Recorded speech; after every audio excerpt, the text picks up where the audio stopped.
Shalom.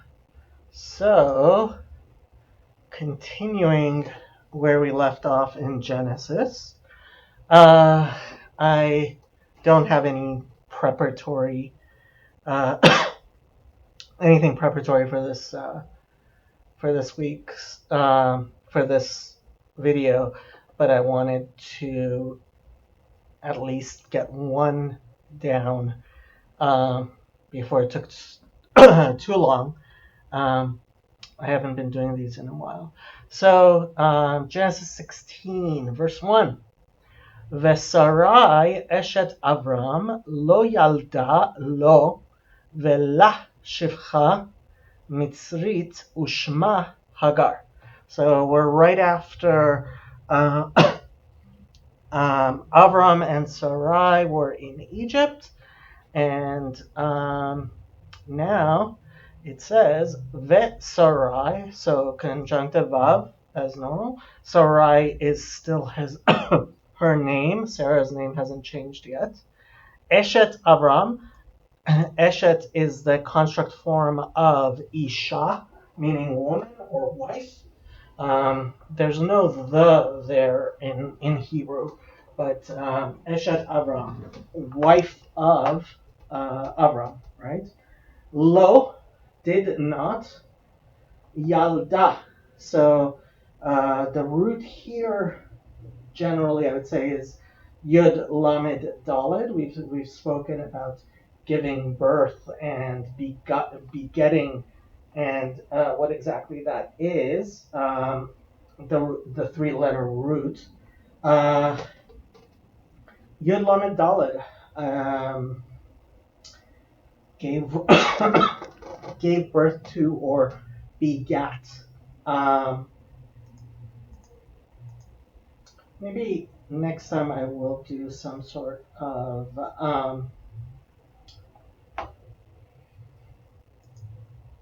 some sort of preparatory thing of, but this is the feminine, third person feminine singular of the perfect, of the simplest form of it. Yalad would be the masculine, right? So generally, the guess would be that the root is Yud Lamed Daled. Of course, you can always use the constructor. You can always look in your concordance, but there it is. Yalda gave birth, so she did not give birth. She lo prepositional lamed, vav is the third person masculine singular, so she did not give birth to him, for him here actually. All right. She did not give birth for him. Velah, so conjunctive vav again, and now this is the prepositional lamed with the hey. And if you notice that dagesh in the middle of the hey, that's because it's explaining to her, right? That's why the dagesh, and why some people will say it more fully la, right? Oftentimes when we're trying to be clear, that's why that dagesh is there. So, and to her or for her, there's no was here because oftentimes Hebrew doesn't include the verb to be. So for her was, or she had, shivcha. Shivcha is the feminine form of Eved. You'll notice that you won't see Avda, right? You won't see the feminine form of servant or slave. It's when we talk about the feminine, we'll turn to Shivcha, which is actually kind of strange because the root shin pe het means to spill. I'm not exactly sure, and it also looks like it's related to mishpacha, right, family. But but it is what it is. That is the word, and it's used so many times in the Bible. I didn't take a look at how often it's used, but 63 times. Not as many as I thought, but certainly a lot of times. So that's how it's translated as maidservant. That's a female eved, right? So we'll talk about an eved, a servant or slave, in the masculine, or a shifcha in the feminine. Okay, Mitzrit comes from Mitzrayim, from Egyptian, and this is in the feminine singular, so they're saying Egyptianess, right?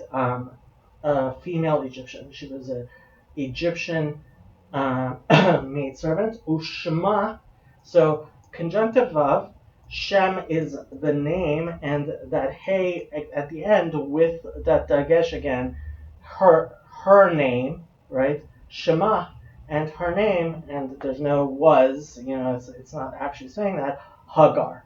So, let's look at how King James, sorry, this is on the Hebrew here. King James, verse 1. Now, so they're translating that vav as now. Sarai, Abram's wife, bare him no children.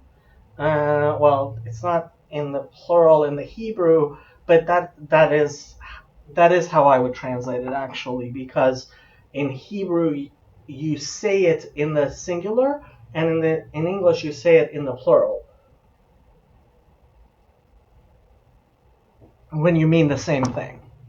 Okay, and she had an handmaid, an Egyptian, whose name was Hagar. Yeah, I mean, can't go wrong there. Now Sarai, in the NIV, now Sarai, Abram's wife, had borne him no children, but, so they're translating that vav as a but she had an Egyptian slave, and I actually prefer that to the handmaid, although it's not saying that it's a female slave, but the word shifcha, it is closer to slave, and this is actually one of the things that bothers me. Maybe this is what I'll talk about next time, but so the slavery that we're talking here is not chattel slavery. That's I think that's really important to point out, that the slavery in the Bible, while it was certainly slavery, we wouldn't talk about it. It wasn't chattel slavery. Chattel slavery was a particularly horrible form of slavery where the slave was considered an animal, not had the same rights and status as an animal, which is not how most forms of slavery through human history were. Chattel slavery was particularly horrific. So just to keep that clear, but Egyptian slave named Hagar, right? Similar meaning. Chabad. Now Sarai, Abram's wife, had not borne to him. I actually like that better because it's more literal, right? It doesn't say what she had not borne to him, because the Bible doesn't say. And I prefer leaving that vagueness there. And she had an Egyptian handmaid named Hagar. Now, Rashi on this chapter is very, very agadic. So if you're interested in the Midrash and the Agadita, the more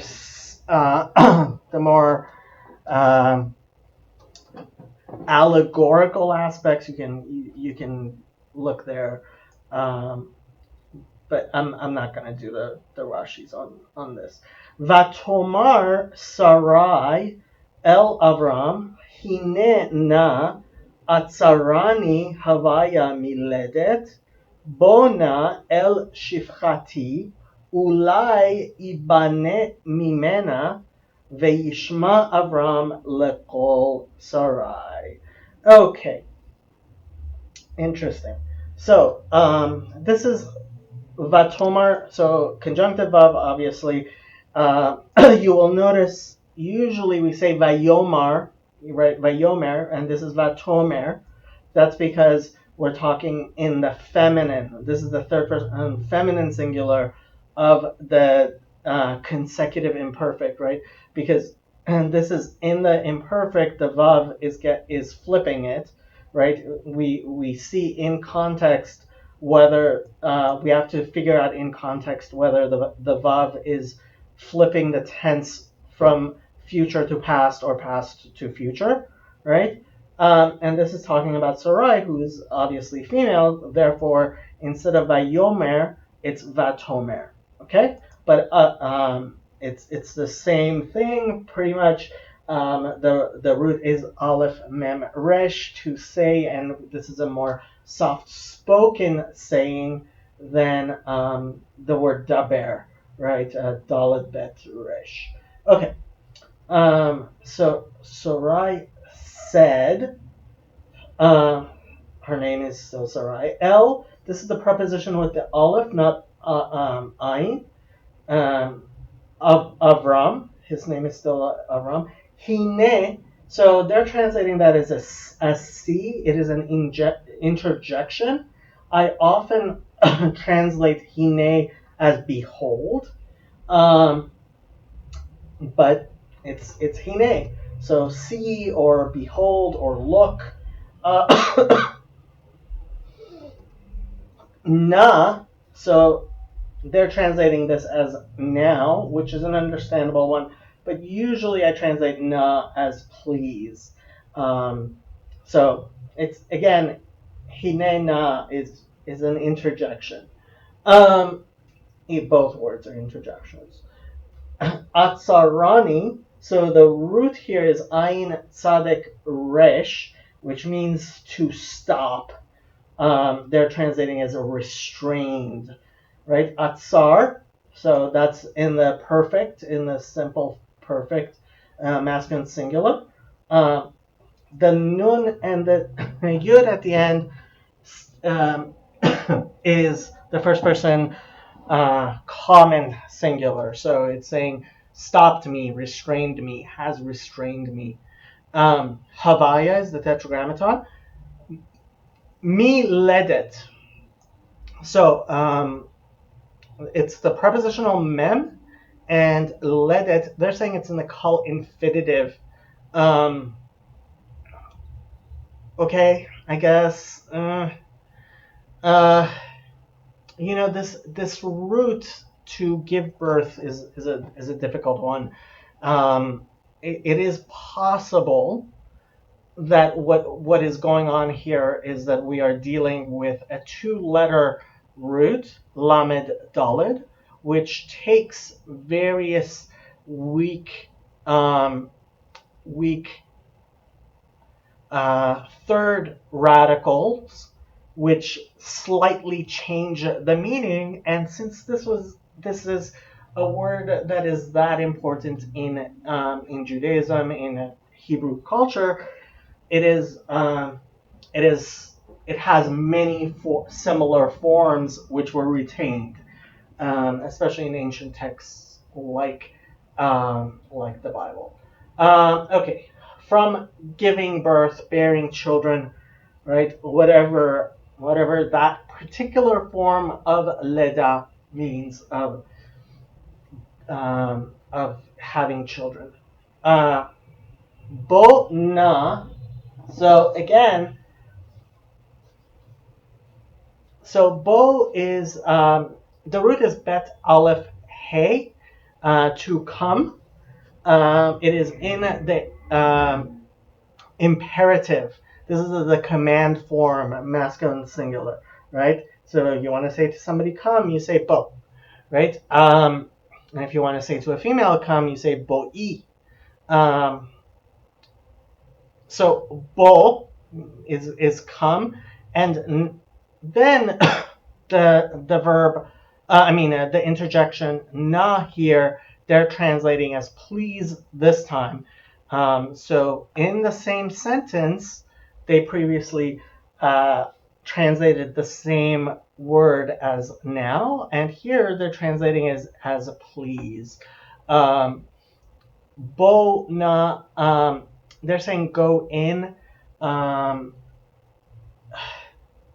There is a lavo, to come upon, has a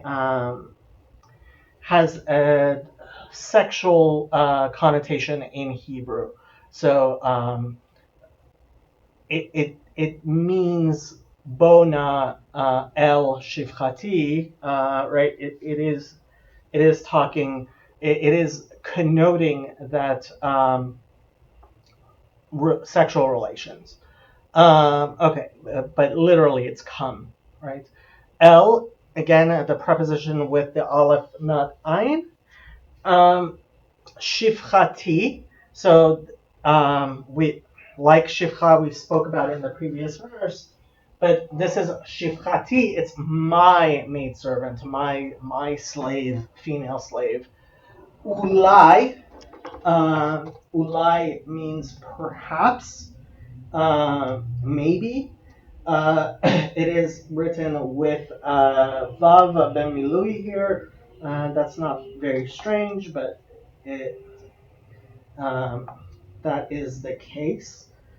Ibane. So this is interesting. So they're saying that. So the aleph there is the first person singular, right? So this is in the imperfect.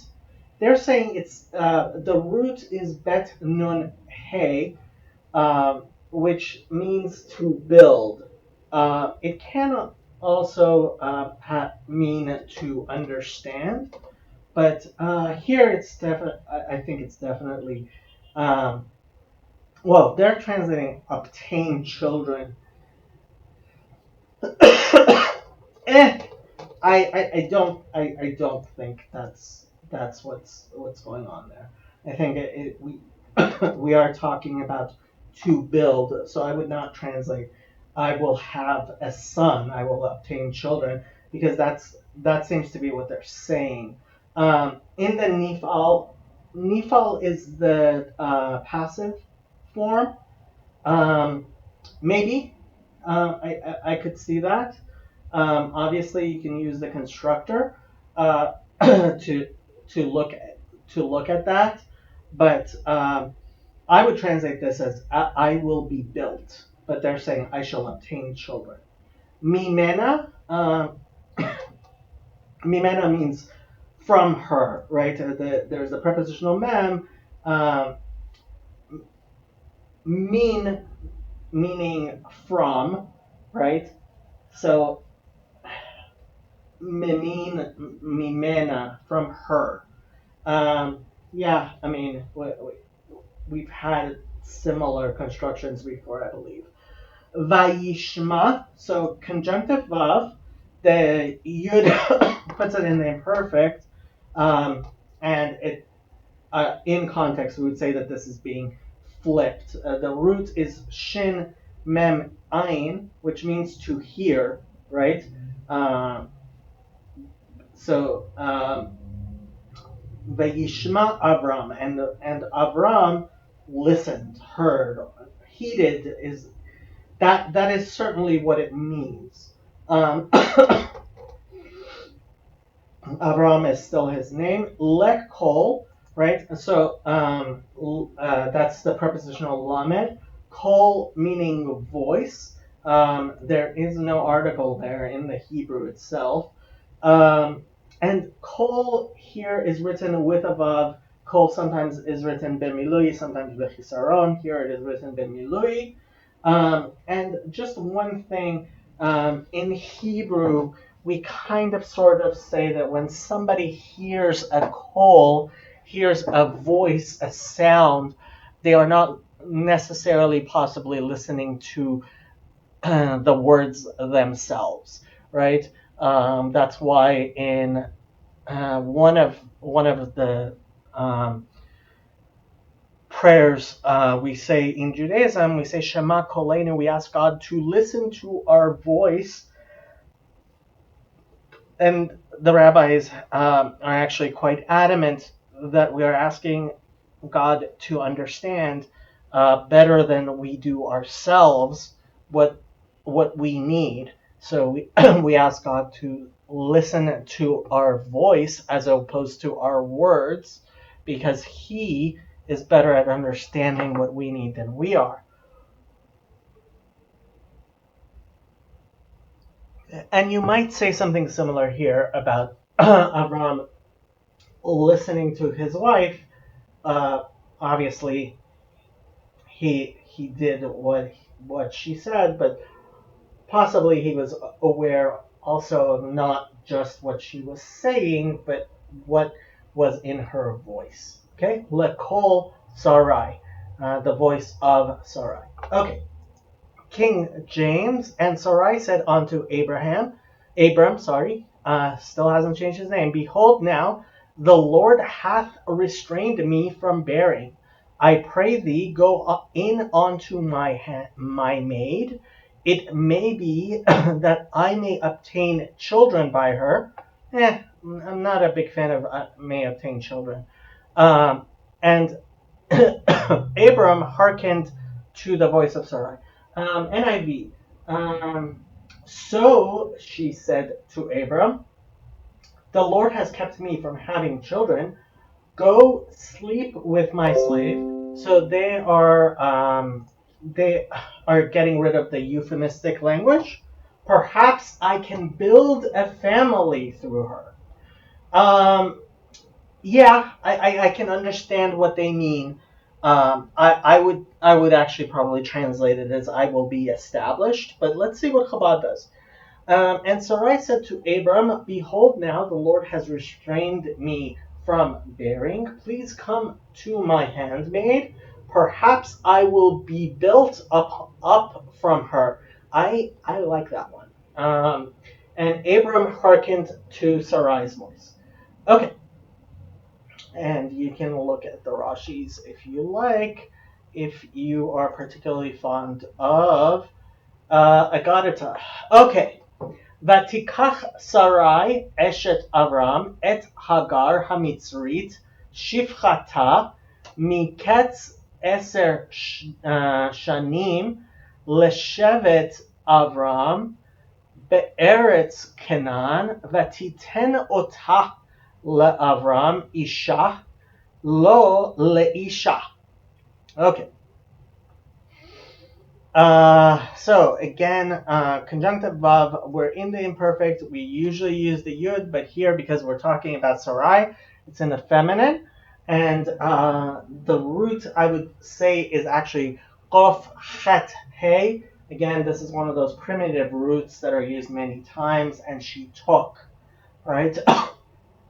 This is being flipped because of that vav in context, right? So, and took Sarai, Eshet Avram, the wife of Avram, similar construction to, I believe, verse 1, where this was in the construct form. Et is the direct object marker.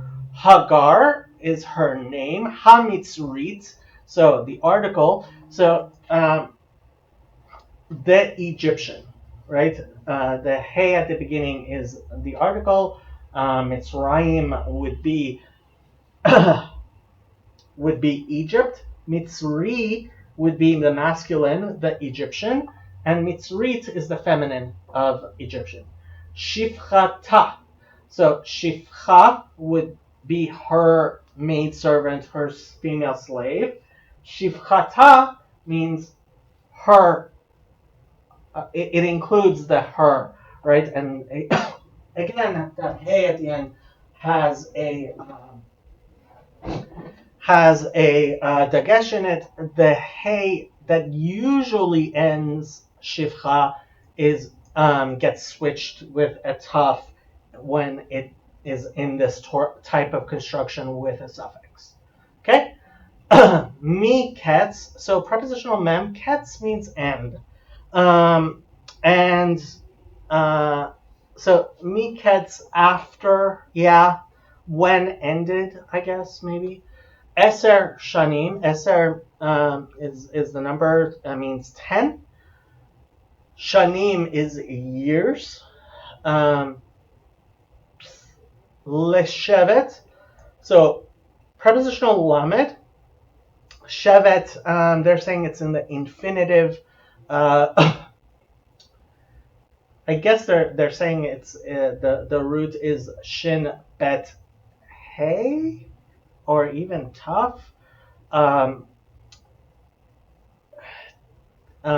Dwelling, yeah. Uh, Usually, now I'm blanking on the English verb to settle.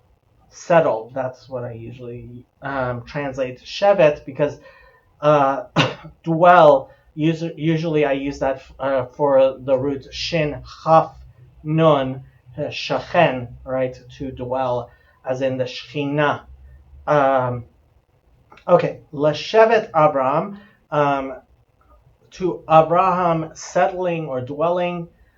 Be'eretz, so prepositional bet, eretz meaning land.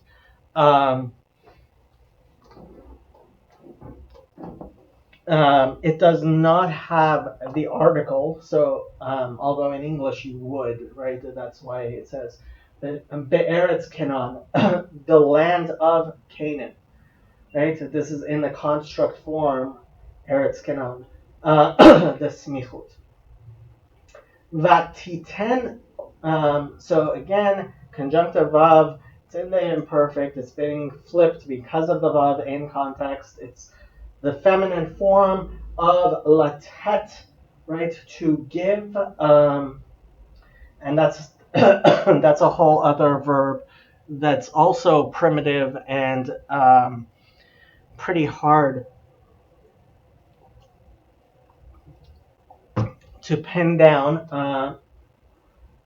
What exactly the 3 letters is, possibly 2 letters, but T10, and she gave ota, so it's the direct object marker, and the hey is the third person feminine singular. So, and she gave her, right?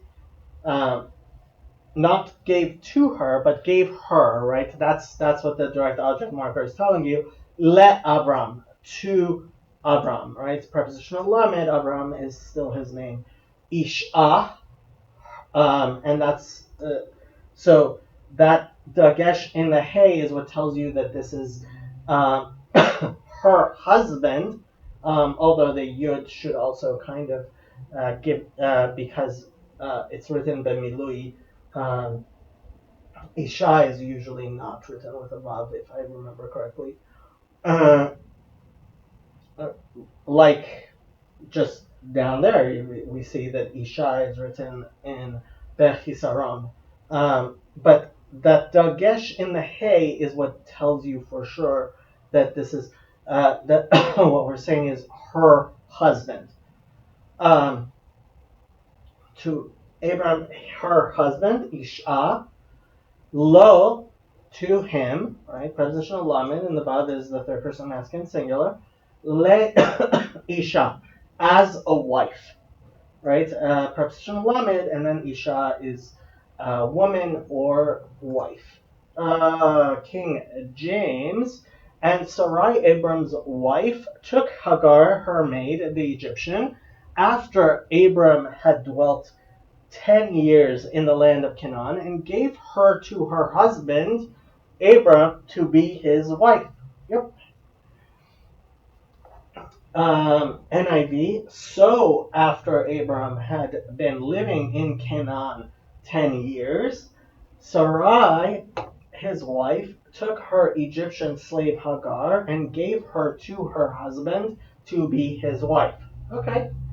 Chabad, so Sarai, Abram's wife, took Hagar, the Egyptian, her handmaid, at the end of 10 years of Abram's dwelling in the land of Canaan, and she gave her to Abram, her husband, for a wife. Okay. Right, and the Rashis are very agodic. Okay.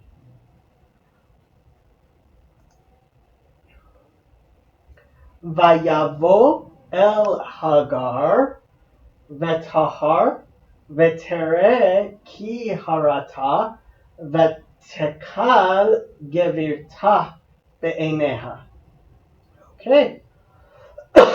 So conjunctive of Yud puts it in imperfect, so we're talking about the only male basically in this story is Avram. So Avram came. They're saying went. That this is using the euphemism, right? Um, the root is to come. Bet Aleph Hey. El is the preposition with the Aleph, not ayin. Hagar is her name. Vatahar. So conjunctive of the root here is hey resh maybe. Hey resh hey. They're saying. Okay, I could take that. Um, Vatahar, and she conceived. She became pregnant. Um, the tough is the third person feminine singular. This is in the imperfect. Yeah, they're saying the hey at the end absconded, which it often does at the end of a root like that. So Vitar, and she conceived. It's being, I mean, it's in the imperfect. It's in the future tense, but it's being flipped by the vav at the beginning of the verse. Vater'e. So again, very similar form. Conjunctive of. The top puts it in the third person feminine singular. The root is resh aleph hey, to see. So again, and she saw. They're saying and when she saw. Um, that's kind of a tra- that's kind of a translation of that key actually, right? And she saw, or when she saw. Key is a conjunction. They're translating it as that here. I usually translate it as because.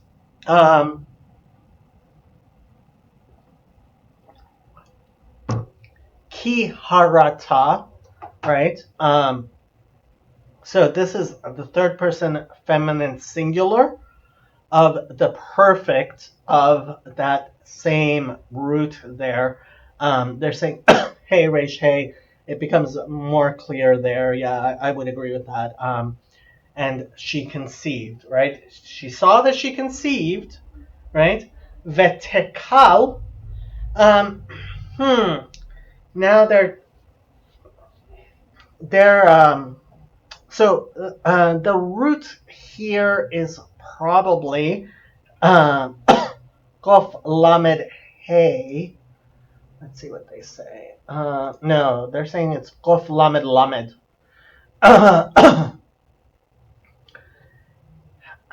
I guess. I mean, no, no. I do not agree with what they seem to be saying. That this is from Kalel to curse. I don't think so. I don't. I'm gonna have to disagree with them here. So I would say that there's a root Kof Lamed Hey, which is different, which means to become light, right? Light as in the opposite of heavy, right? So respect, we sometimes say, is kavod, right? Like it says in the Ten Commandments, kabed et avicha ve'et imecha, right? It says respect your father and mother. It uses that. Kal, which means light or swift or quick, uh, is kind of the opposite of that. Vetekel, I would say is not despised. I would say is became light, became unrespected, right? Became something not as uh, as great. Uh, Gevirta. So this is a interesting way of putting mistress. A gevir, we often say, is a champion. Gevira would be a feminine champion. You don't really see that very often. I wonder if gevirta shows up in other places. uh,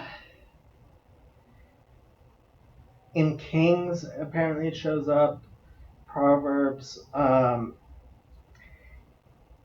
So you'll see in Isaiah 47, for example, Geveret is a queen or lady. I would say that it's the feminine form of champion. Um, the root Gevura also means strong. Sorry, my voice is failing me. Uh, I don't have COVID though. I got tested, and I definitely don't have COVID. So don't I don't know where this cough is coming from. Might be my allergies, but we'll have to make do with it. Gevirta is her Giveret, her mistress. It is right? Her lady maybe. Lady might be, or maybe even dame. I would use. Be'eneha. So, prepositional bet. Ayin means eye. Einayim means eyes. Eine is the construct form of eyes, which is the form it switches into in order to take that suffix hers, right? Third person feminine singular. So in her eyes, be'eineha, right? Her her dame became light, became uh, they're saying despised. I'm not sure I would say despised. I would not agree that this comes from the same root as to be cursed, kalal. Okay, verse 4, King James, and he went in unto Hagar, and she conceived. And when she saw that she had conceived, her mistress was despised in her eyes. Okay. NIV, he slept with Hagar, and she conceived. When she knew she was pregnant, she began to despise her mistress. Not a huge fan. Okay. And he came to Hagar, and she conceived, and she saw that she was pregnant, uh, and her mistress became unimportant in her eyes. I actually like that better. Uh, okay.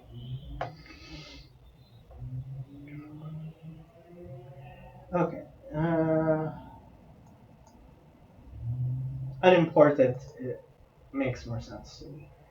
Okay.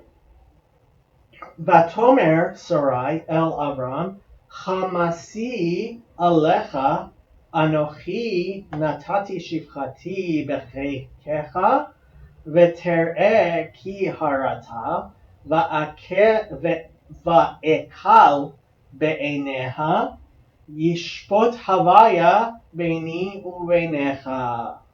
Ooh. So she's not happy, even though he did what she told him to. She's not happy. So, ay, man, what are you gonna say? Okay, so conjunctive of Tomar again, like we had before. Tomer, sorry. It's the same said as we talked about before in the feminine. Sarai is her name. El is the preposition with the aleph. Avram is his name. Hamasi. So Hamas, we had that previously. It says when it says by the Mabul, by the flood, that Hamas filled the land, which was corruption. Uh, they're translating it as my wrong, right? The yud at the end is mine, first person common singular. My wrong, my corruption. Uh,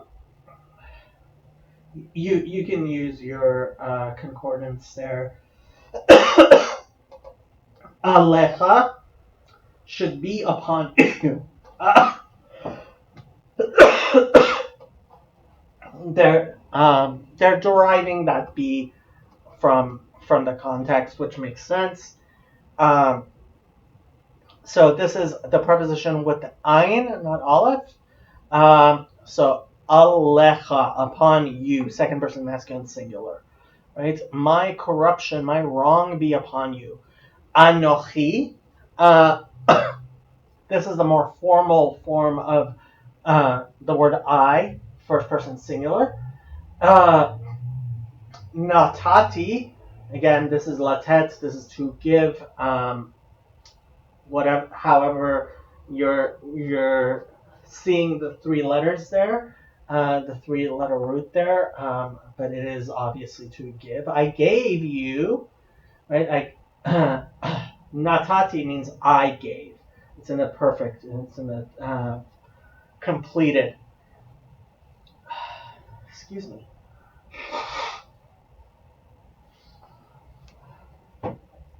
Shifchati, my maid servant, my slave.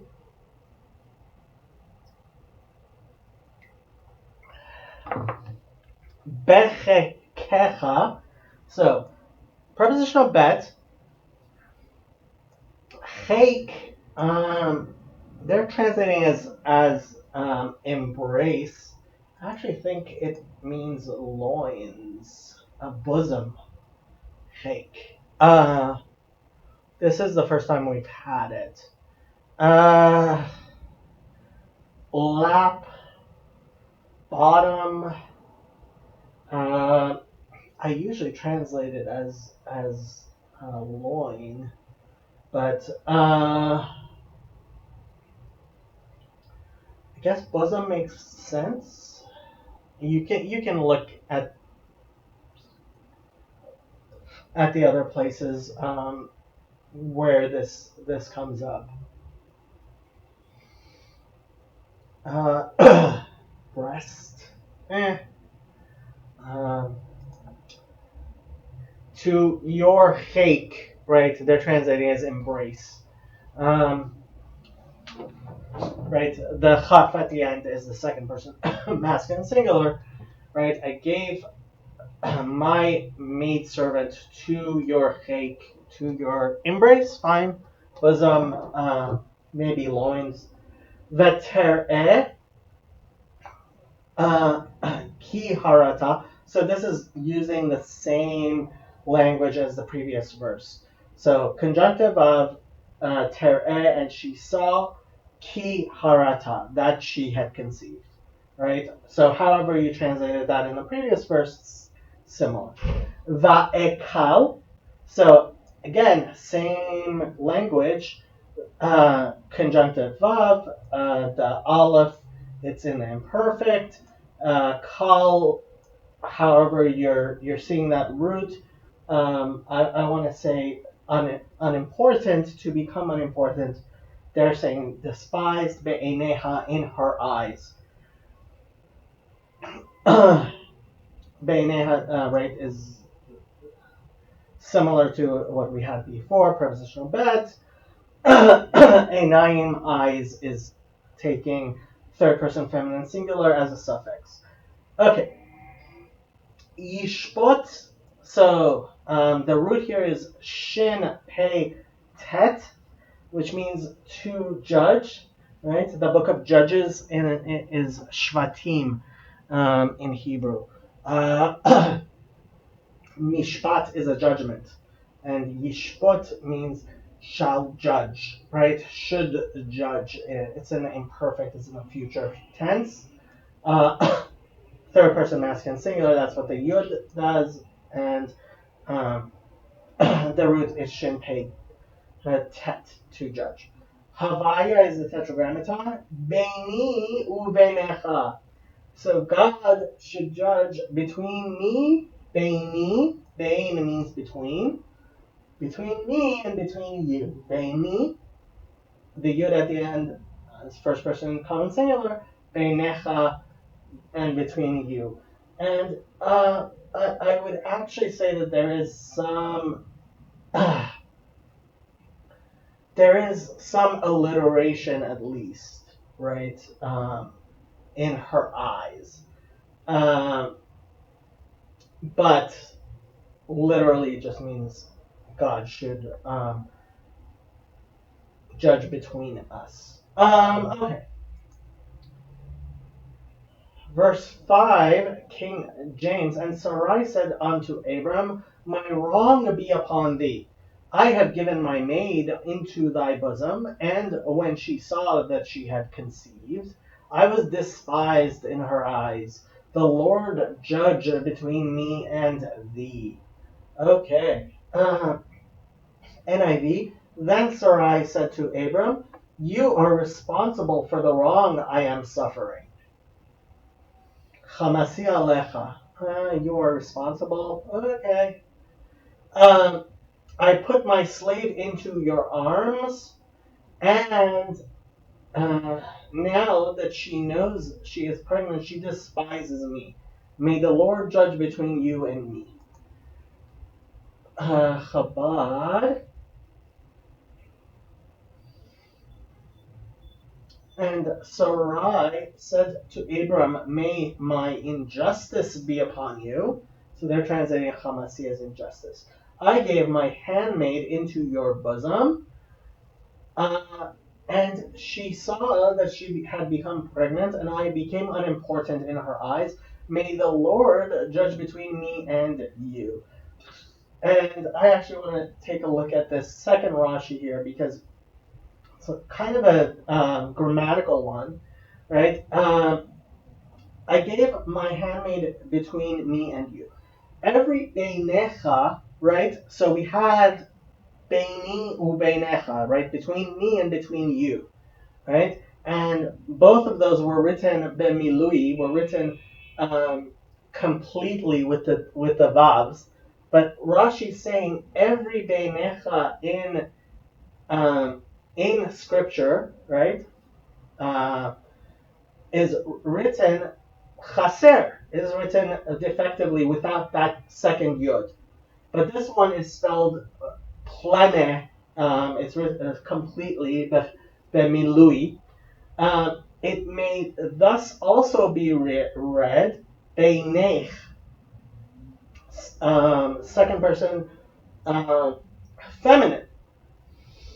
For she cast an evil eye on Hagar's pregnancy, and she miscarried her fetus. That is why the angel said to Hagar, behold, you will conceive.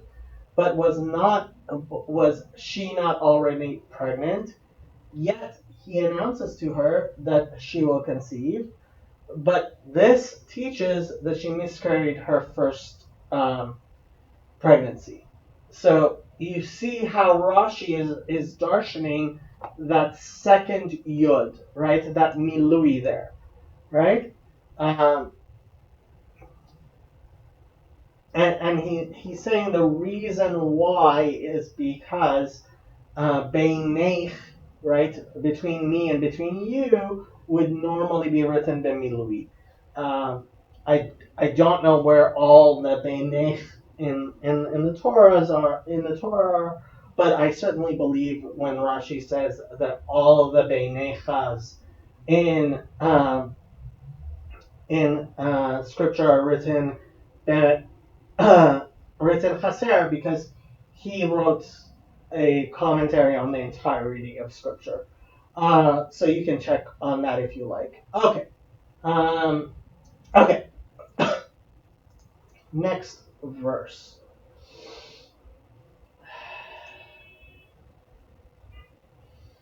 Vayomer Avram el Sarai hine shifkatech beyadech asel lah hatov בעינייך ותעניה שרי ותברח מפניה. So Vayomer. So now we're talking about Avram. So it switches from the Taf to the Yud, but same thing already we discussed. Avram is his name. El is the preposition with the Aleph, not Ayin. Sarai is her name. Hine, they're translating as indeed. The interjection, I usually translate it as behold. Shifkatech, right? So Shifcha is maidservant. Shivkatech is yours in the second person feminine singular, right? Shivchatcha would be yours in the masculine, but this is in the feminine. Bet yadech, prepositional bet. Yad is in the singular here, meaning hand. Yadech, your hand. So you she's yours. It's in your hand. You do with her, right? Aset la. So this is in the imperative, right? Asi. Sorry, asi la. So aset would be what you would say to a man. Well, actually, you might even say us. I guess. Yeah, the hey would abscond. But asi, the root is ayin sin hey, right? To make, to do, even maybe to create. But here, asi, right? Do, right? In the imperfect, in the imperative, in the command form, for the feminine, right? Feminine singular. Asi lah, to do to her. Prepositional lamed and the hey with that dagesh in it. Do to her hatov, what is good. Hatov. With the article tov, good, written be'milui as always. Be'einayich, and this is possibly where. No, this is sorry. This is something else. Be'einayich. So prepositional bet. Einayich, your eyes. Right, in your eyes. Feminine singular. So do what's good in your eyes. Do what you think is right. Vata'aneh. So conjunctive vav. The root here is ayin nun hey. The word that we most commonly use with this root is ta'anit, which is a fast, right? So we will call Yom Kippur a ta'anit, right? A day when you shall afflict yourself. This is in, so they're saying it's in the PL, which I will believe them. It has the conjunctive of, and it's in the imperfect, so it's being flipped in context. Third person feminine singular. And the ta'aneh, if it just, with the hey would be the feminine. Well, no, the tough tells you that it's in the feminine. Um, the hey at the end is saying to her, right? She dealt well, and when dealt harshly with her, and I wouldn't say when, and I would say, and she afflicted her. That's how I would have translated it, right? Sarai afflicted Hagar. She afflicted her. Okay? Sarai, Vataneha Sarai, and Sarai afflicted her, dealt harshly with her. Vativrach, so conjunctive vav. The root here is bet resh het, which we've had before, which is to flee, to escape. This tough tells you it's in a third person feminine singular of the imperfect. The vav is flipping it in context, and she fled, she escaped, right? So Hagar escaped. Mi paneha. Prepositional mem. Panim is literally faces, but her face. In Hebrew, face is always plural. Paneha, from before her, from her presence, from her face, right? And she, from her. Okay, King James, verse 6. But Abram said unto Sarai, Behold, thy maid is in thine hand. So do to her as it pleaseth thee. Uh, uh, I'm not sure I would translate it that way. What is good in your eyes is not necessarily what may please you. And when Sarai dealt, I don't know where they're getting the when from. And when Sarai dealt hardly with her, hardly, okay, she fled from her face. Well, that the face part is very is more literal than everything else in that sentence. But okay. NIV, your slave is in your hands. Literally in the Hebrew, it's in the singular, but in English, we would say it in the plural. Abram said, Do with her whatever you think best. I prefer that. Yeah, do what is good in your eyes is what it actually says. Then Sarai mistreated Hagar, so she fled fled from her. Okay. Chabad. And Abram said to Sarai, Here is your handmaid in your hand. Uh, I don't like the fact that the handmaid in hand seems to somehow, uh, in Hebrew, there's no connection there. And in English, it can seem like there is. Do to her what is proper in your eyes. And Sarai afflicted her. Yeah, I like that. Afflicted her. And she fled from before her. Yeah, that's how I would translate it. Verse 7. Uh, Vayimtsa'a malach havaya al ein hamayim bamidbar al ha'ayin bederech shur. Okay. Conjunctive vav. Yimatseha. Yimtsa'ah. Okay, so the root here is mem tzadek aleph, to find. Okay? The yud puts it in the imperfect, third person masculine singular. The hey with the dagesh at the end is the third person feminine singular suffix. And so, and found her, right, in context we're flipping it because of the vav. Malach means an angel or an emissary. And people sometimes confuse malach with melech. or even malach, meaning salt. But this is malach with an aleph, meaning angel. Don't get it confused. Malach Havaya, an angel of God, of the Tetragrammaton.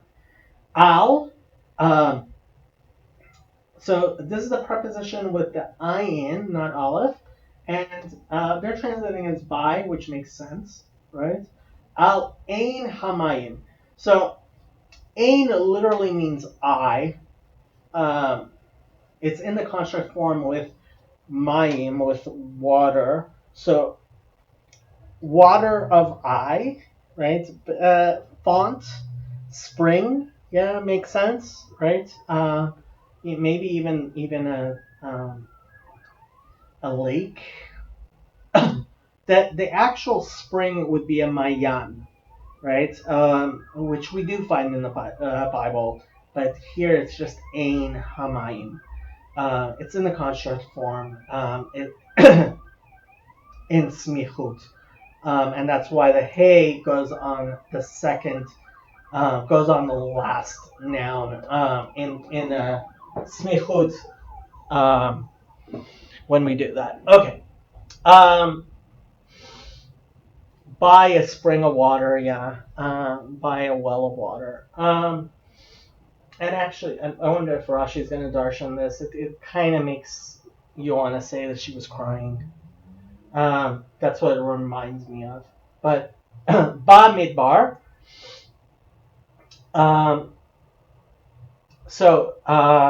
This is prepositional bet with the article, and that's in the vocalization. That's not in the consonant, right?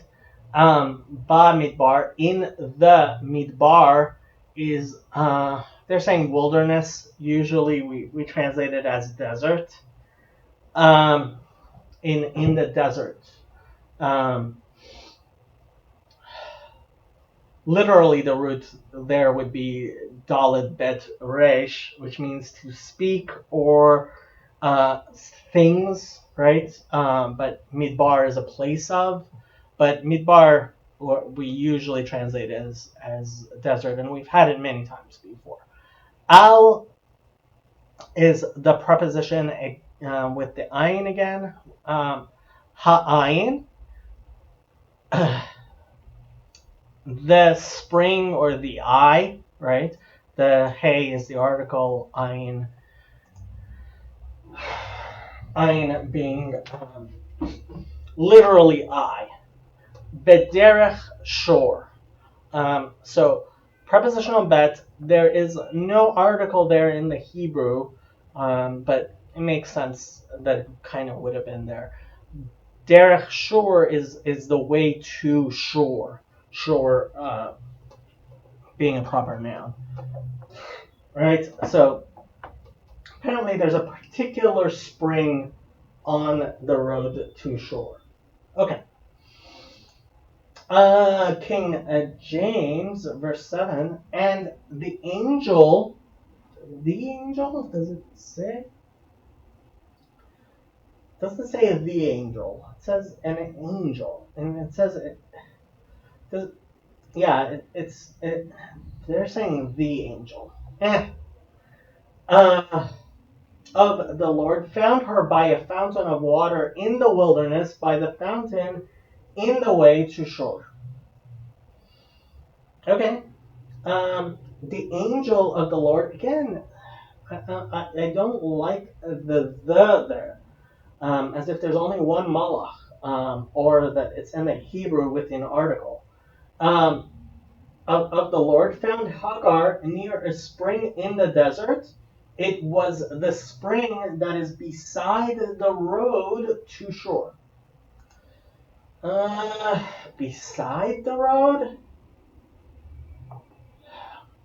Let's see what what Chabad says. And an angel of the Lord, an angel, I agree 100%, of the Lord found her by a water fountain in the desert, by the fountain on the road to shore. Yep, that's how I would translate it. Okay. Verse 8. Vayomar Hagar, Shifchat Sarai, E Mize Bat, Va'ana Telechi, Vatomer, Mipnei Sarai Geviti, Anochi Borachat. Interesting. Okay. Vayomer. So, and he said. I don't know why they're doing it in the capital Hey. I wouldn't do that, but and he said Hagar. So this is what he said. He said Hagar, Shifchat Sarai. So Hagar is her name. Shifchat Sarai. So Shifcha, this is in the smichut, in the construct form with Sarai, right? Servant of Sarai, slave of Sarai. Uh, a, um, A is the interrogatory. They're translating as there. Uh, I'm not sure how I would translate that A here. It is an interrogatory. A mize.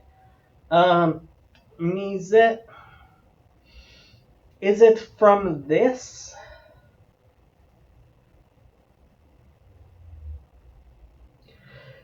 I'm not sure how I would translate that. A mize. So mize, I disagree with how they're characterizing it as just mize as an interrogatory. That's the prepositional mem. Ze means this. It's singular, masculine. This, right? A mize. What is this? A mize. That's probably what I would say. What is this because of? What maybe. But um, so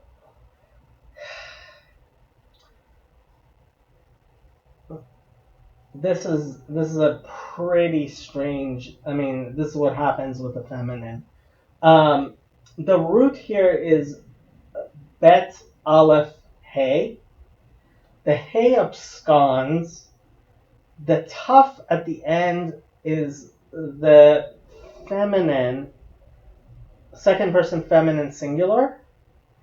And usually in the Hebrew you would have another vowel here. You have three consonants and only one vowel, which is rare. But that's because the hey absconds and the I and the aleph can't really take a full vowel. So that's why you end up with this. You have come, you came. Yeah. The ana, so and conjunctive of ana and where. They're saying it's interrogatory. Ana, I guess. Yeah, it is an interrogatory. I'm not sure I would translate it as where. Um, the ana. Strange sentence. It really is. This is a strange sentence in many ways. Telechi. Okay, here's a word I recognize easily. The tough puts it in imperfect. The root is probably, let's say, lamet chaf hey. To go, like we said with Abraham, lech lecha, go. It's the same verb, but obviously this is to a second person feminine singular, right? Va'ana telechi, where are you going? I guess, yeah. Can't think of a better way of translating it. Vatomer, conjunctive vav, tomer, and she said, right? If it was masculine, it would be vayomer, but here it's and she said. Vatomer, Mipnei sarai. So prepositional mem, pene is face, right? It's in the construct form with sarai. So from the presence, from the face of, from sarai. Geverti, my dame, my lady, my mistress. Anochi, again, this is the more formal I, first person, common singular. Borachat. So this is the participle. The root is again bet resh chet, to flee, to escape, right? Borachat is the participle. It is the present tense of the verb. I am fleeing. And it has the tough at the end because it's in the feminine singular. Okay, let's see how King James translates this. And he said, Hagar, Sarah's maid, whence camest thou? And whither wilt thou go? And she said, I flee from the face of my mistress Sarai. Okay. NIV, and he said, Hagar, slave of Sarai, where have you come from? And where are you going? I'm running away from my mistress Sarai, she answered. Answered? Answered? I don't know where they got answered from. Mizebat. Mizebat. I don't like from where. Let's see what Chabad does with it. And he said, Hagar, Sarah's servant, where are you coming from? And where are you going? And she said, from before Sarai, my mistress, I am fleeing. Let's look at the Rashi. Mizebat, right? He's explaining, where have you come from, right? He knew where she was coming from, but he wished to give her an opening to commence speaking from. Now, the mize means where from this. Mize. Where is the place about which you can say, from this place I have come? Oh, mize. What is, okay, so this is how Rashi is explaining it. A is an interrogatory. Mize is from this, from here, right? So it says mize. What is the from here, right? What is the from here? So if I were to ask you where you from, you'd say I'm from here, right? I'm mize, right? So I'm from Persia, right? I'm mi paras, right? I would say, if somebody would ask me, where are you from? I would say mi paras, from Paras. So that's how he's yeah, okay, that makes a lot more sense to me. Okay, this is why we love Rashi. Okay, verse 9.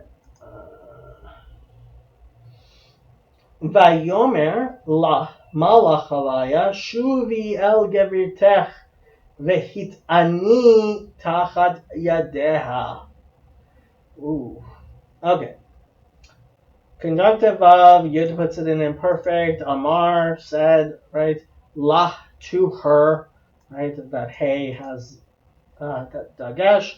Malach Havaya, the angel of Havaya, right? Of the Tetragrammaton. Shuvi, right? So the root here is probably shuv, bet, to return. Shuvi. It's the command form to the feminine singular. Shuvi, the yud at the end, and this is in bemilui. Not that that's strange at all, but shuvi el gevirtech. So return to your mistress. El is the preposition with the aleph, not ayin. Gevir tech, like we've discussed before, your, right? Second person feminine singular, you. Mistress, lady, dame. Vehit ani. So the root is ein nun hey, just like we said before that Rashi Sarai afflicted her, right? Like ta'anit, but here it's in the hitpa'el, it's in the reflexive. So cause yourself to be, right? The yud at the end, so the hey absconds, the yud at the end is the imperative feminine singular, the command form to a female. And cause yourself to be afflicted, submit yourself. Yeah. Might even want to translate that as fast, you know. Tachat means under. Yadeha, her hands. This is actually in the Yadeha. That Yud Yadeha, I would think is hands in the plural, but I might be wrong about that. Tachat Yadeha. Yeah, I would want to say that's under her hands, plural. Let's see what King James does with verse 9.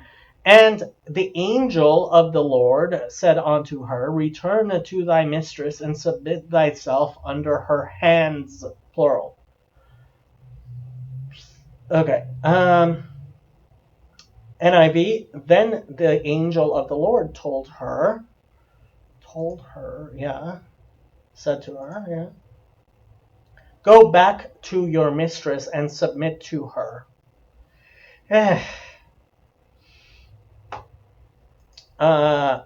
Chabad. And the angel of the Lord said to her, return to your mistress and allow yourself to be afflicted under her hands. Yeah, I prefer that. Yeah.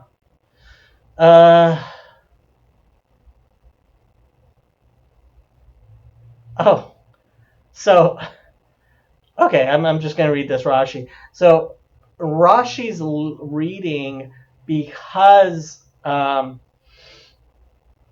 Malach here is not the Malach. There's no article in the the Hebrew. That this was a different angel, and that's why it says the angel of God, because basically we believe angels only are only able to do one thing. So Rashi's basically saying it's a different angel, because right. So each statement takes a different angel. Okay. Not sure it matters very much, but if you're into angels, you might want to think about that. Okay. Vayomer la malach havaya harbe arbe et zarech velo yisaper merov. Okay. So all the words here are words we've had many, many times. Vayomer la, he said to her, malach havaya, angel.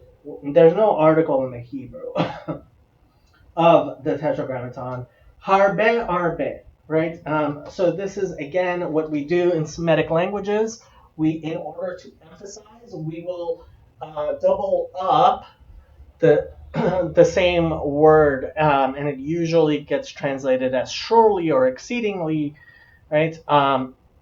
Multiply, I will multiply. Harbe arbe, right? It's in the Hefil, the causative. Okay, the root is resh, but hey, to multiply, to make great. Uh, we've discussed.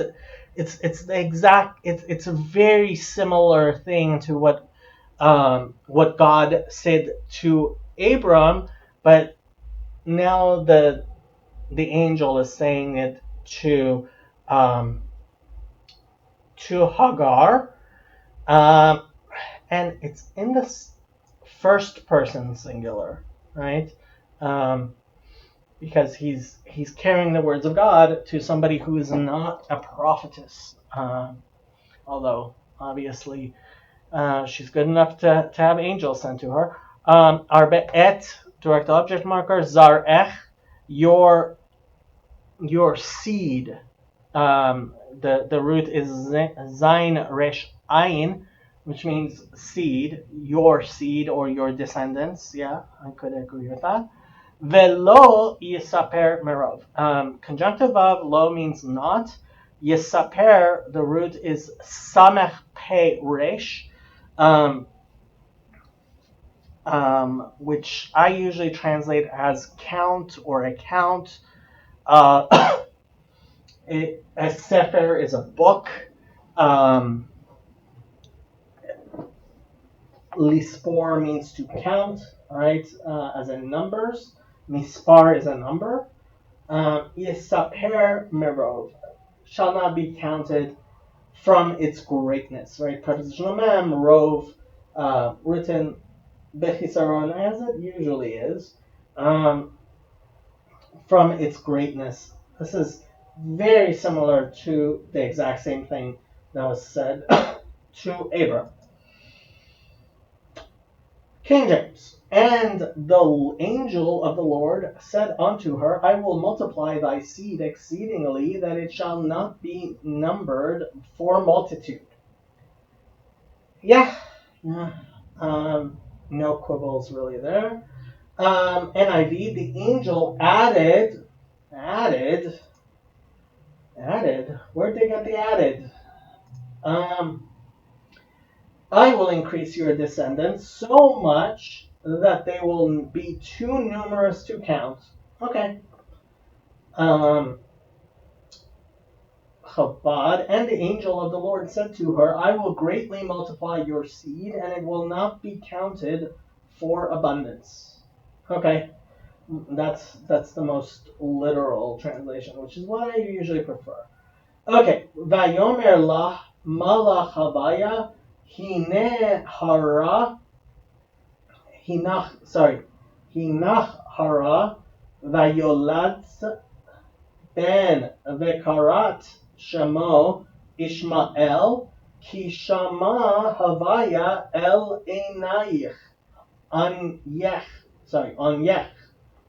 Yeah, on yech. Okay. Vayomer said to her, or Vayomer Lav, had this many times. Malach Havaya, again, very similar, the angel of God. Hinach, so this is the interjection, behold, hine, but hinach, it's being conjugated with the second person feminine singular, behold you, right? Hinach, hara, have conceived.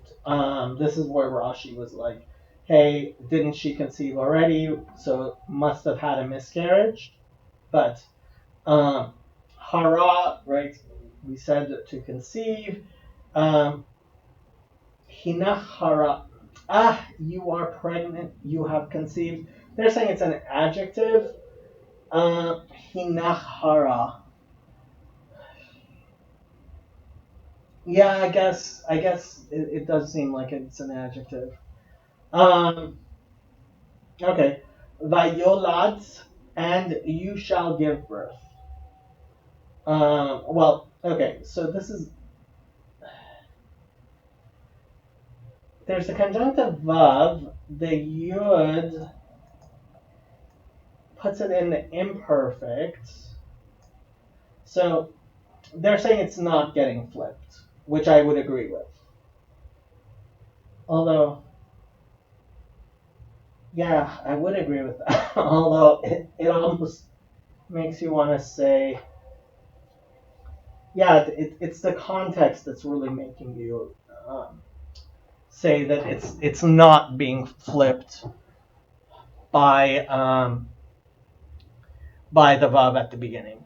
Yolad, you shall bear, you shall give birth. You're right.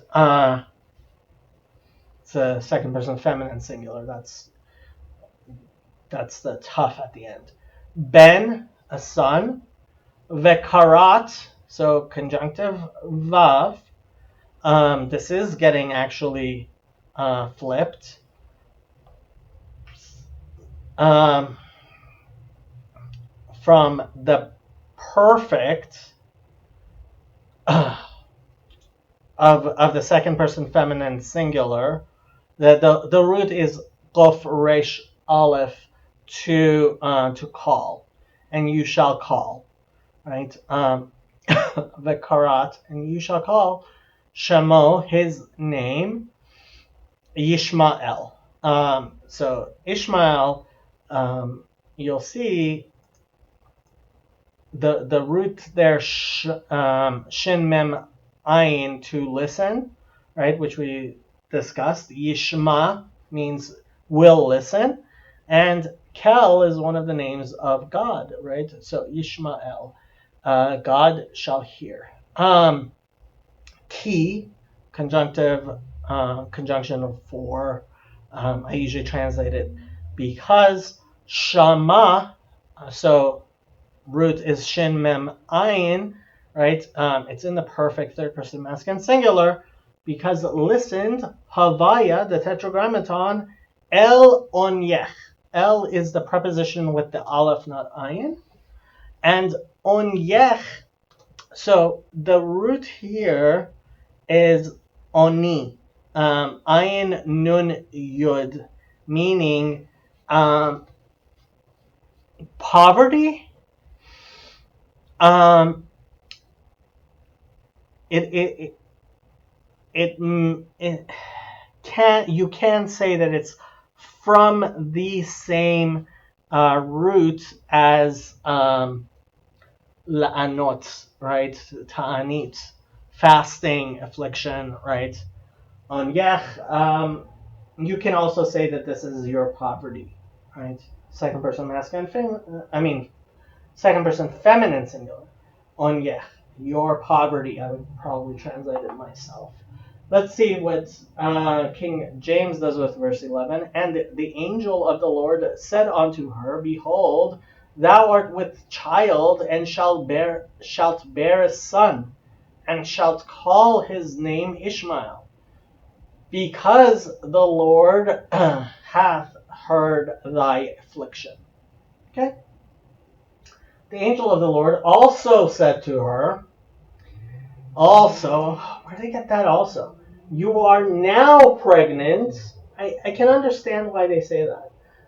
And you will give birth to a son, okay? You shall name him Ishmael, and the root is going to say, Ishmael means God hears. God will hear. Okay. And you will give, you shall name him Ishmael, for the Lord has heard of your misery. Okay.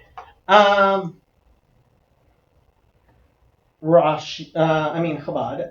And the angel of the Lord said to her, Behold, you will conceive and bear a son, and you shall name him Ishmael, for the Lord has heard your affliction. Let's read the Rashis here. Behold, you will conceive. Right? Hinachara.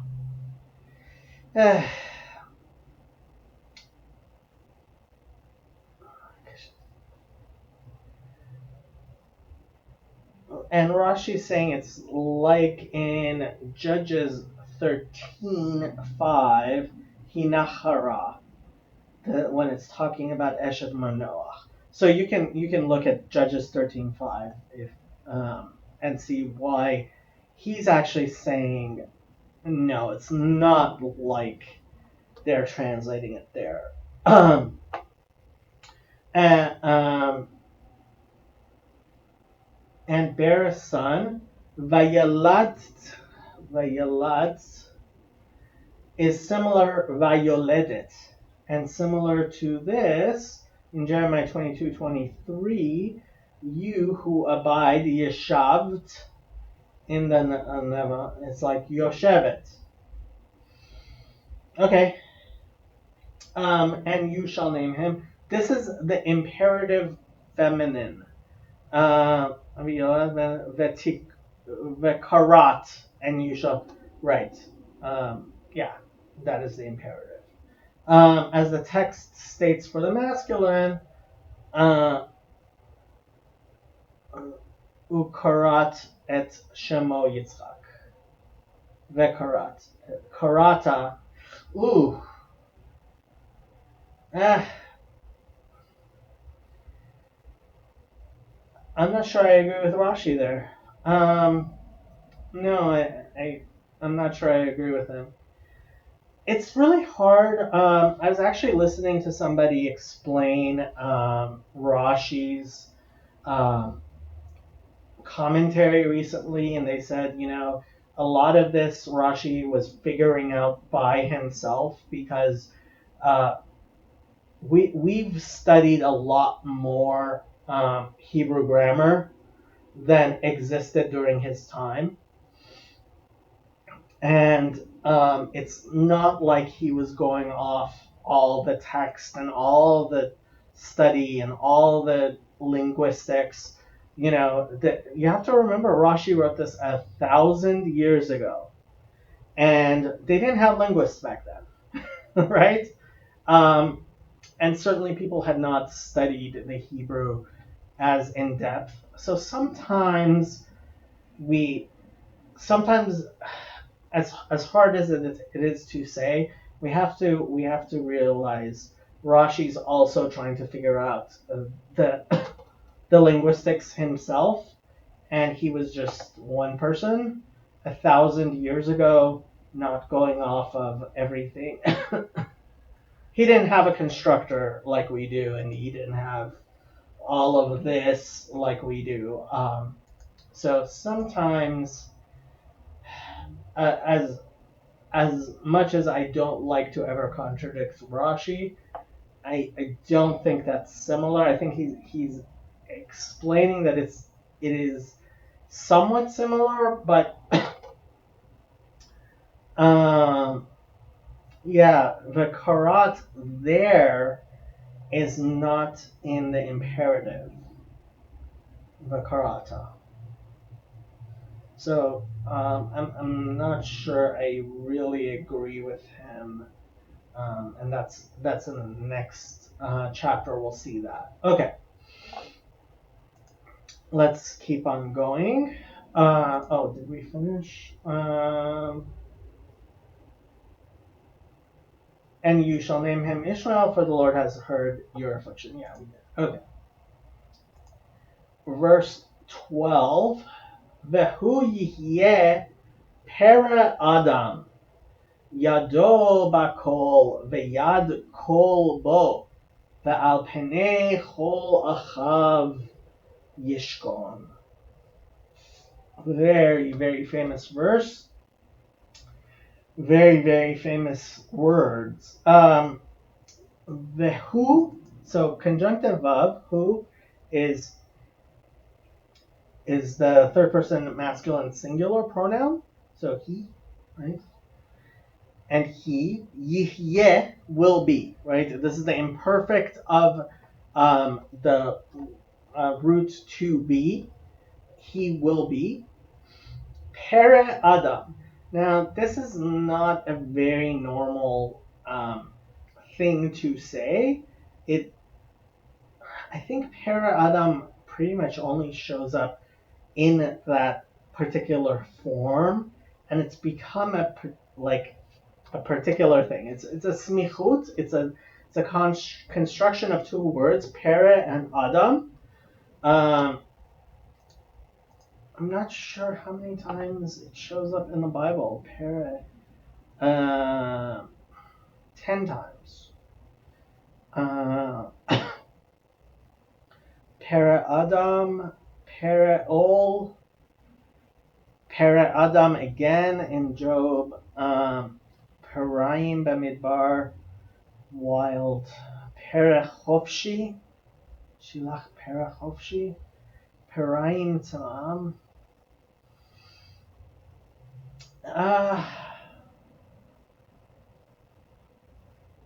Yeah, you can look at your concordance. A wild donkey. Okay. Pere Adam. Whatever that means. A wild man. Yeah. Yado bakol. So his hand. Yad o. Yad means hand. O is the vav at the end is the third person masculine singular. They're reading the to be there, which I kind of agree with. Yado bakol. His hands shall be bakol, upon everything, upon all, right? It's prepositional bet with the article kol, meaning all, right? Bakol, mikol, kol, right? Bakol. So his hand shall be on everything, against every man. Okay. Veyad kol bo, and the hand of everyone shall be upon him.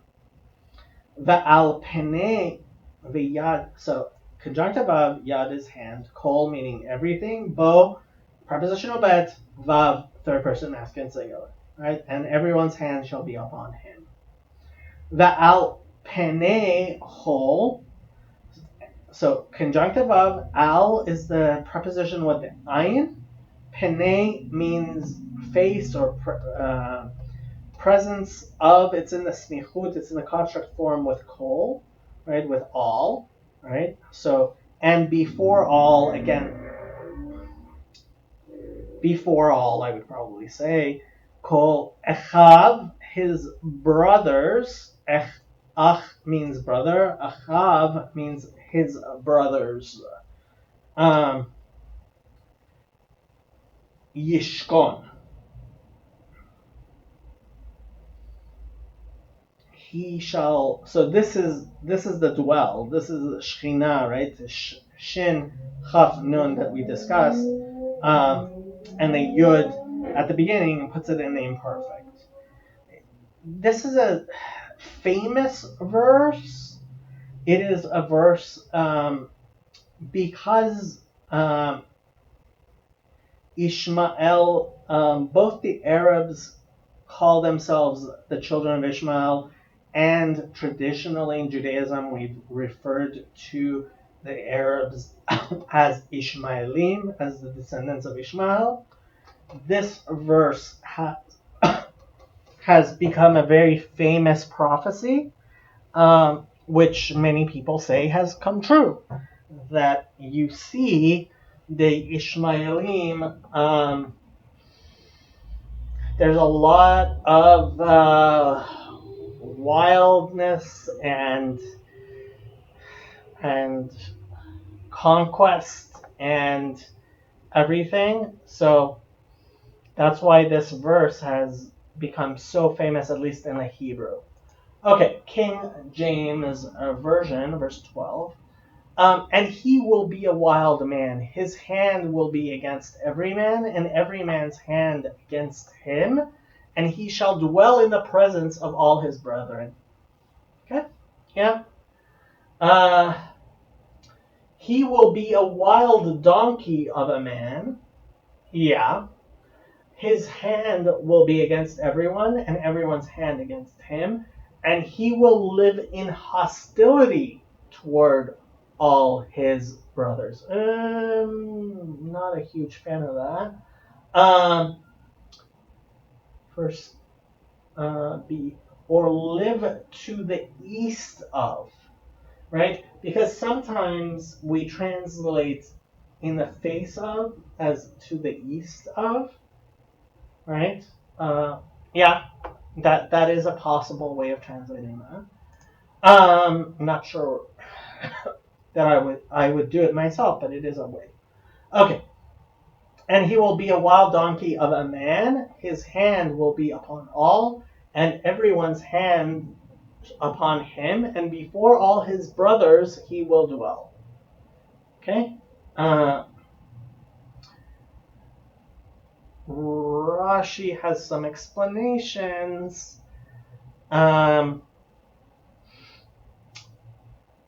You can look it up yourself if you're interested. Let's keep on going.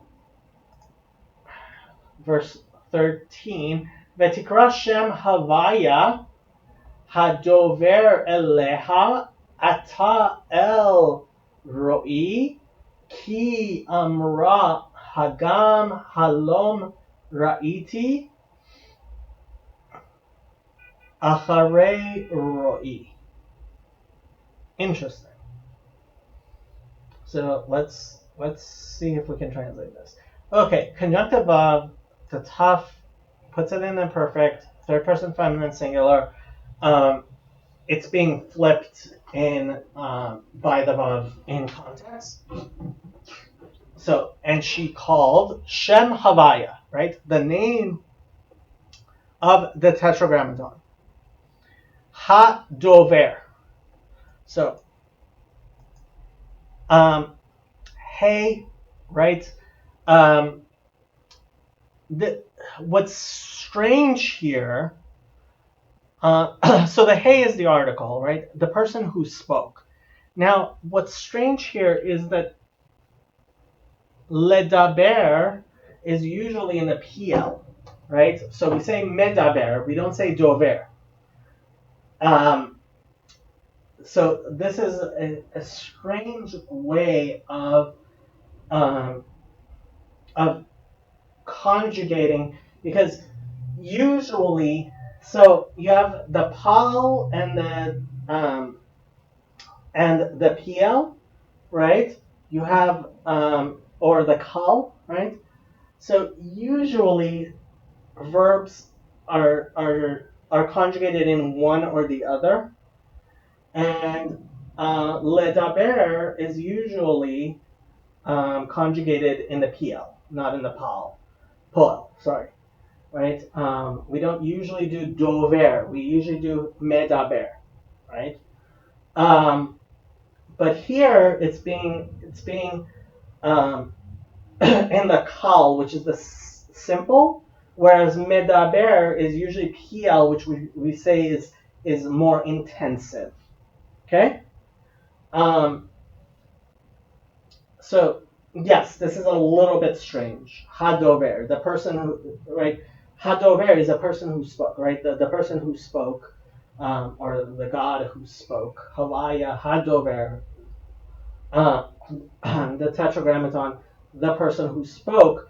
But it's a very strange way of using dover, right? It's not an intensive. And as we've said many times, there are two major ways of saying to say in Hebrew, which get usually translated the exact same way. There's amar, aleph mem resh, to say, and there's davar, dalid bet resh, right? And we say that that's a more harsh way of speaking, right? When God wants to rebuke someone, he'll use the word davar. So it's a very interesting way that this is, but I'm not sure there's any way of translating that into English. Anyway, hadover eleha, who spoke to her, right? This is the preposition with the aleph, not ayin, eleha, up to her, right? Third person feminine singular. Ata kel roi. So she called by his name, and this is what she said, right? It's not saying that, but it's obvious that this is what she said. Ata, right? So this is the second person masculine singular pronoun. You, masculine singular, you. Ata kel, you are God. And this is one of the holy names, but it's the shortest one, right? It's much shorter than Shem Elohim, which is what we would usually use, and certainly not the Tetragrammaton. Atah Kel Roi, you are the God who watches me, who sees me. Right? This is in a construct form, Kel Roi. Right? You are the God of watching, of seeing me. Right? The root is Resh Aleph Hey, not to be confused with Resh Ayin Hey. Right? Shepherd is Re'eh. Right? This is to see. Right?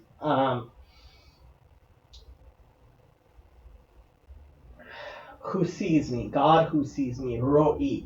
Right? The yud at the end, they're not doing the morphology. It's the first person singular. Okay, you are the God who sees me. The R is the verb to be is being inferred, which it has to be usually in Hebrew. Okay, he amra, because or for, it's a conjunction. I usually translate as because. Amra, she said. It's in the perfect. Now this is Aleph Memresh, this is the softer saying that we usually talk about. Hagam,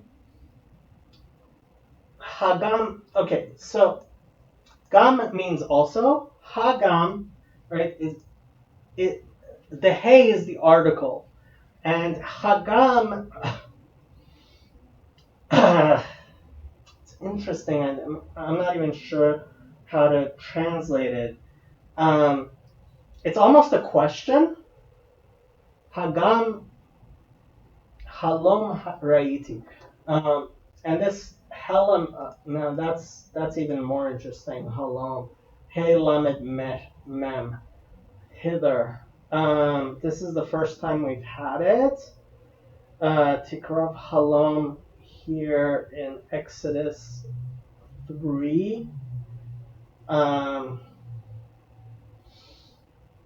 In Judges and Ruth. 11 times. He.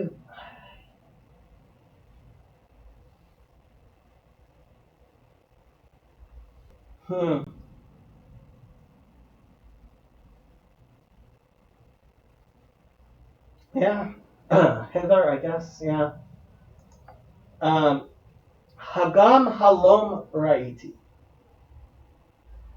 Also here, Ra'iti, I have seen. It's in the perfect. It's in the past tense.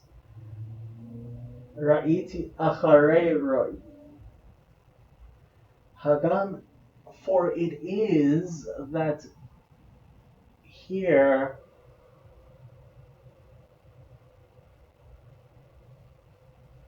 I have seen who sees me. Very interesting language. Not really sure how to translate this. Ra'iti acharei roi. I looked after the one who looks for me. Him who sees me. Right? Acharei means after the back of. Yeah. Acharei roi. Halom ra'iti acharei roi. Oh. Well, they're saying I saw the back of the one who watches me. I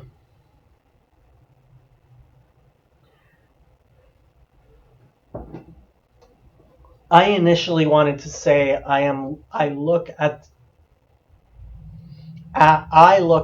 the one who looks for me, but they're saying the back of. Yeah, you could translate it either way. I'm actually a little bit interested. The cancellation marks here. I don't know the cancellation marks very well, but I would almost want to hear this verse saying with the cancellations. to really uh, see. Hello, Mariti Acharei. Okay. Let's see what King James does with verse 13. And she called the name of the Lord that spake unto her, Thou God seest me. For she said, Have I also here looked after him that seeth me? Okay. Yeah. Yeah, I can see how you would translate it that way. Let's look at the NIV. She gave this name to the Lord. She gave this name to the Lord. Not a big fan of that. Who spoke to her, You are the God who sees me. For she said, I have now seen the one who sees me.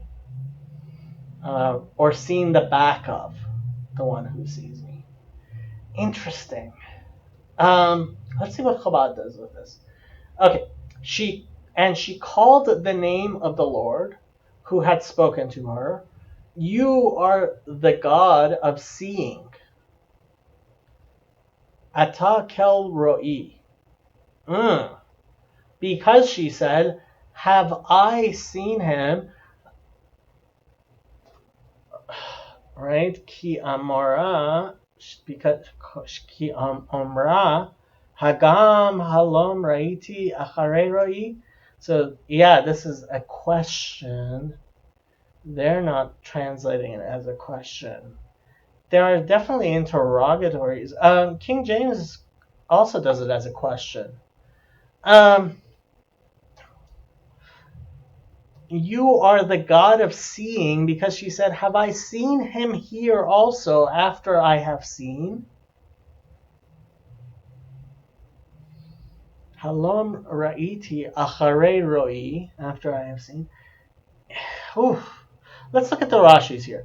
You are the God of seeing. Roi is vocalized with a chat of kamatz, right? Roi instead of ra'i, because it is a noun. Kel roi. The God of seeing, who sees the humiliation of the humiliated, Genesis 4. And you are the God of seeing, meaning that he sees all, but no one sees him. Targum Yonatan. Shem Kel Roi. With a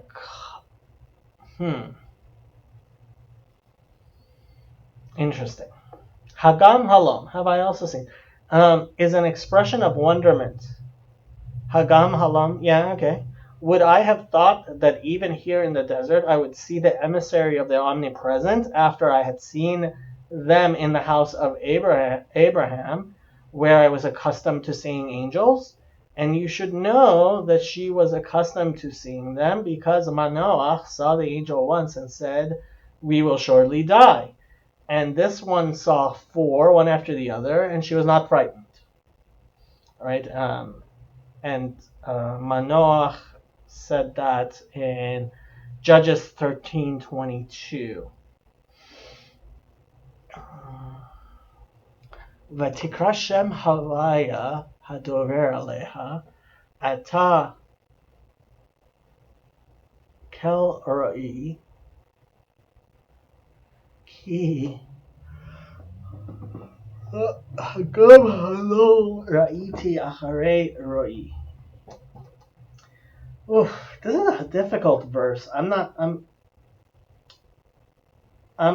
not precisely sure that this is something I can translate. Some verses I just don't feel comfortable translating them at all. Okay, let's see the next verse. Okay. Al ken kara laber ber lachai roi hine bein kadesh ubein bared. Okay. Al ken, literally upon this, but so. Al ken, so. right? It's the preposition al with the ayin. Ken means yes, thus, so. Um, al can upon this because of this. So kara. So they're doing a very interesting thing. They're saying it was called. This is not in the nifal. It's in the pal. It's in the kal. It's in the simple form. Uh, the reason, I mean, if it was kara, right? She called third person feminine singular. We would know who called it, right? But yeah, was called. I guess is the best way you can say it in the English. Um, Someone, who knows what, right? And non-present someone called this la be'er, right? So it's the prepositional lamed with the article. Be'er is a well. Okay, bet aleph resh. Be'er is a well. So that well is called, right? Um, or whoever first called it, but it wasn't her, right? Possibly, I mean, you could almost say that that's why God called it. Okay. Leber ber lachai roi, right? So called to that well, the well. I don't know where they got from. You can forget that. It's not a preposition; it's a noun, right? Ber lachai roi. Um, that prepositional limit, I don't know why the morphology is so off here. Um, Possibly because they're just not translating it. Lachai roi, to the life of the one who sees me, or to to it's not easy. I understand it better than I can translate it. Ber lachai roi. We'll see how the translations say. Hine, behold, which is, right, hine, and here I would probably actually translate hine as which is, even though I usually translate hine as behold, and they usually translate it as other things. Bain Kadesh, between Kadesh, which is a place, Ubain Vared, and between Bered, right? It gets changed to Bared because it's at the end of the sentence, but the word in Hebrew is actually Bered, so don't get kind of confused there. Between Kadesh and between those two places, Ber Lachairoi. That's the name of that place, and the life of the one who sees me. We'll see how they translate it. Um, Verse 14, wherefore the well was called Ber Lachairoi. Behold, excuse me, it is between Kadesh and Ber. Okay.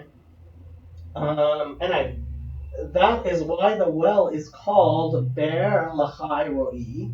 And in the notes, they say Ber Lachairoi means well of the living one who sees me. Okay, yeah, okay. It is still there between Kadesh and Bered. So that's how they're translating the behold, the Hine.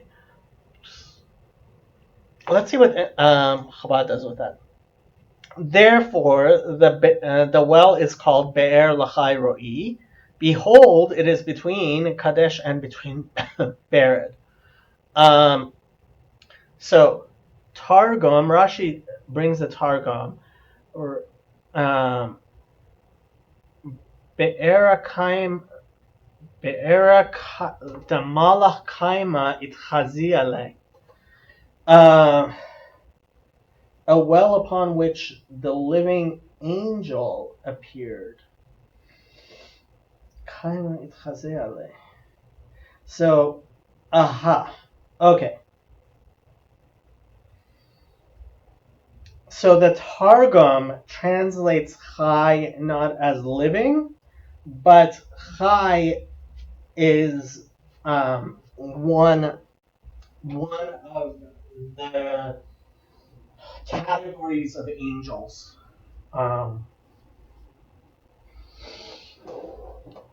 Cherubs, seraphs, right? Cheruvim, right? Cherubs, or seraphim, seraphs, and you have Chayot Hakodesh. You have so that's a category of angel, and that's how the Targum is seeing it. Angel that watches me, and that's what Rashi brings. Okay. Next verse. Vateled Hagar le Avram ben Veikra Avram Shem beno asher yalda Hagar Ishmael. Okay, very simple sentence. Finally, Vateled, conjunctive of teled is in the imperfect, and so it's getting flipped by the vav at the beginning to the perfect, to the completed, right? So and she gave birth, the teled. Obviously, we discussed the root of to bear, to begat, is complex in the Hebrew. Hagar is her name. Le Avram, to Abram, right? His name still hasn't changed. Ben, a son, right? Vayikra, so conjunctive of Yud, puts it in imperfect, it's getting flipped. The root here is Gofresh Aleph, right? To call. So Abram called Shem Beno, the name of his son, right? Shem means name, Ben means son, Beno means his son. Shem Beno, it's in the construct form. The name of his son. Asher Yalda Hagar. Asher is the pronoun relative. That or whom or who. Yalda, right? Gave birth. It's in the perfect female, third person feminine singular. Hagar, which Hagar bore Ishmael. Okay, pretty simple sentence. Verse 15. And Hagar bare Abram a son, and Abram called his son's name, which Hagar bare, Ishmael. Yep. So Hagar, NIV. So Hagar bore Abram a son, and Abram gave the name Ishmael to the son she had born. Yeah. Chabad. And Hagar bore a son to Abram, and Abram named his son, whom Hagar had born, Ishmael. And Rashi actually asked the same question I was wondering. Why is it saying that he did it? Because right, the angel said. Although Abram had not heard the words of the angel who said, "And you shall name him Ishmael," the Holy Spirit rested upon him, and he called him Ishmael, and that's according to their God. Okay. Next verse. Last verse of this chapter. Ve'Avram ben shmonim shana ve'shesh shanim beledet Hagar et Ishmael le'Avram. Okay. Conjunctive of Avram being his name. Ben literally means son, but here it means was a person of years, right?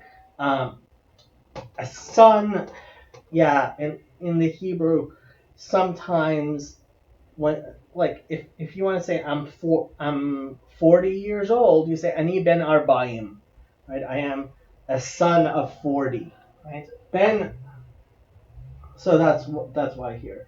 It's using ben. So Avram was old. Shmonim. Shmone means 8. Shmonim means 80. Shana, year, is actually in the singular, but that's how we do it. Veshesh shanim, and 6 years. So conjunctive of shesh means 6. Shanim, here, shanim is the plural of shana. Beledet, so prepositional beledet is, again, in bearing, in when she bore, yeah. Hagar, et is the direct object marker. Ishmael is his name. Le Avram, to Abram. And that Samech tells you that there is a setuma, there is a closed space in the scroll. And that's usually where we see chapter markers often, is when there is a space in the scroll. And that's what that punctuation means. Okay. King James. And Abram was fourscore. I mean, fourscore, I guess, is the ancient thing for 80. Fourscore and 6 years old. That's so funny. I didn't realize fourscore and 7 years ago was so biblical. Fourscore and 6 years old. Yeah, he was 86. When Hagar bare Ishmael to Abram. Okay. NIV. Abram was 86 years old when Hagar bore him Ishmael. Yep. Chabad. And Abram was 86 years old when Hagar bore Ishmael to Abram. All right.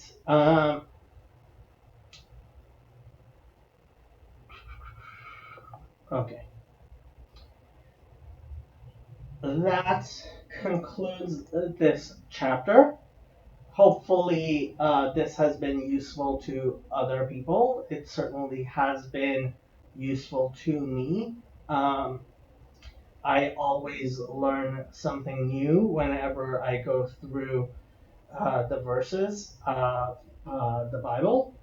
And hopefully, this will be a blessing to you as it has been to me. And like I like to quote Zephaniah 3:9, hopefully this will be a step in the way that God turns over, hepoch, it says, he shall turn over, right? A safar berah, a clear speech, a cleaned speech, a pure speech. Berah, from borer, which means to winnow, right? To take the chaff out of the wheat. Berah to all the to all the nations, right? So that we should all be able to call God b'shem echad, with one accord, together. And hopefully that will be the case soon. I wish you well. Shalom.